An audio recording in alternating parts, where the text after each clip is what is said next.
So if you could just say your name and your company, your position. My name is Wen Yi and I'm a preschool teacher. Yeah. Cool. So today you did a free DiSC session. What did you enjoy about that session? I think it's good for the team because we are still starting out. So it allows us to learn a little bit more about each other and then it kickstarts the gelling of the team together. That's what I like the most about it.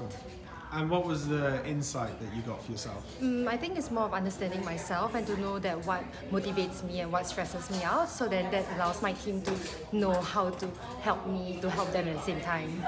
Cool. And so last two questions. What did you think about James, the facilitator? Yes, I think he's very clear and then he really tries to understand, and also I think there is the effort to understand what we're saying, and then he tries to paraphrase it and help us to understand ourselves a lot better also. Even though when we have questions, he will also help us to digest it and then to help us to understand and then explain it.